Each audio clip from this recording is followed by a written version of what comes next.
بیٹی کی پیدائش سے پہلے اس کے سن کا علم ہو جانے پر حاملہ بیوی کو قتل کر دیا۔ اسی بارے میں مزید بتا رہے ہیں جیو نیوز کے نمائندے طلحہ ہاشمی۔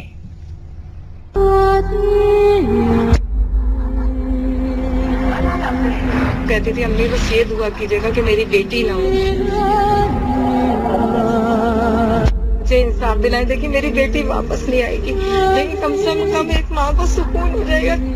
درد کی دہائی سناتی یہ ماں ہے 21 سالہ طوبہ امتیاز کی، جو 22 جنوری کو اپنی خوبصورت آنکھوں میں خواب سجائے پاکستانی نژاد امریکی شہری آصف کے ہمراہ رخصت ہوئی تھی۔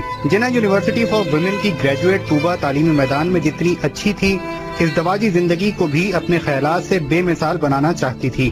تو کہنے لگی نہیں امی بس مجھے یہ ہے کہ تھوڑا مجھے وقت دے دیں، میں کر لوں گی جتنا ہو سکے، میں کوشش کرتی ہوں، لیکن انہوں نے حد پار کر دی۔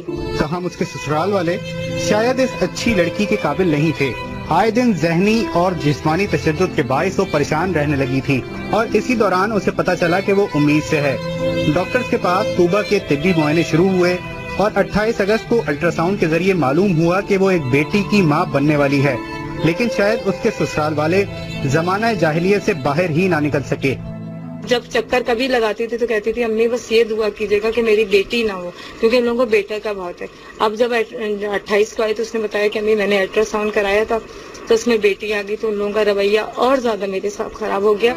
1 اکتوبر کو مبینہ طور پر طوبہ کو اس کے شوہر اور والد نے فائرنگ کر کے قتل کر دیا، اور طوبہ کے اہل خانہ کو اطلاع دی گئی کہ اس کی طبیعت بہت خراب ہے، لیکن جب وہ اس کے سسرال پہنچے تو 7 ماہ کی حاملہ طوبہ دنیا سے جا چکی تھی۔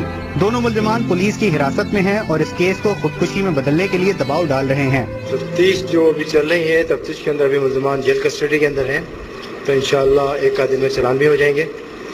اور جو موقع پہ جب گئے وہاں پہ سائٹ انسپیکشن پہ ہم نے جا کے دیکھا ہے، جو چیزیں وہاں کرائم سین سے ملی ہیں، یہ مرڈر ہے۔